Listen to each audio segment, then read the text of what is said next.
School start ചെയ്തിട്ടുണ്ട്. അപ്പോൾ പാരൻസിൻ്റെ main concern ആണ് കുട്ടികൾക്ക് എന്ത് ഹെൽത്തി ഫുഡ് കൊടുക്കണം എന്നുള്ളത്. കാരണം ഇപ്പോൾ അസുഖങ്ങളുടെ ഒരു സീസണാണ്. അപ്പോൾ ഫസ്റ്റ് ആണ് മെയിൻ കുട്ടികളുടെ സോഴ്സാണ് കാർബോഹൈഡ്രേറ്റ്സ്. അത് നമ്മുടെ ചോറ്, നമ്മുടെ പുട്ട്, ഇഡ്ഡലി, ദോശ, അപ്പം, അത് 3 നേരമായിട്ട് 4 ഭാഗമായിട്ട് കുട്ടികൾക്ക് കൊടുക്കുക. അത് കഴിക്കുകയും ചെയ്യും, അത് അത്ര മതി. പിന്നെ പറഞ്ഞാൽ പകുതി നമ്മൾ മേജർ പോർഷനിൽ കൊടുക്കേണ്ടത് നമ്മൾ ഫൈബർ കണ്ടന്റ് വേണ്ടിയില്ല ഫ്രൂട്ട്സ് ആൻഡ് വെജിറ്റബിൾസ്.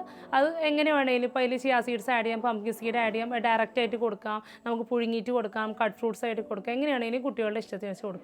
പിന്നെ പറഞ്ഞാൽ മൂന്നാമത് പറഞ്ഞാൽ പ്രോട്ടീൻ സോഴ്സ്, ചിക്കൻ, മീൻ, മുട്ട, സോയാബീൻ, പനീർ, അങ്ങനെ മൂന്നാമതായിട്ടുള്ളത്. നാലാമത് പറഞ്ഞാൽ നട്ട്സുകൾ കുട്ടികൾക്ക് ഇഷ്ടപ്പെട്ടതാണ് നേരിട്ടായിട്ടോ വളരെ മൈൽഡായിട്ട് റോസ്റ്റ് ചെയ്തിട്ടോ അല്ലെങ്കിൽ ഈ പറഞ്ഞ ഫുഡുകൾ ആഡ് ചെയ്തിട്ടോ കൊടുക്കാം. മെയിൻ സോഴ്സ് ആണ് നമ്മുടെ വാട്ടർ. നമ്മുടെ മേജർ നമ്മുടെ ബോഡി കോംപ്ലന്റ് ആണ് വാട്ടറാണ്. കുട്ടികൾക്ക് ഹെൽത്തിന് വേണ്ടിയിട്ടും കുട്ടികളുടെ ഡീഹൈഡ്രേഷൻ പോകാനും ഈ കുട്ടികളുടെ എനർജിക്ക് വേണ്ടിയിട്ടും ഈ ബാക്കിയുള്ള ഫുഡുകൾ ബാലൻസ് ചെയ്യാൻ വേണ്ടിയിട്ടും വാട്ടർ കൊടുക്കണം. ഈ ഒരു 5 ഫുഡുകൾ കുട്ടികൾ നിർബന്ധമായിട്ടും ഈ സമയത്ത് കൊടുക്കേണ്ടതാണ്.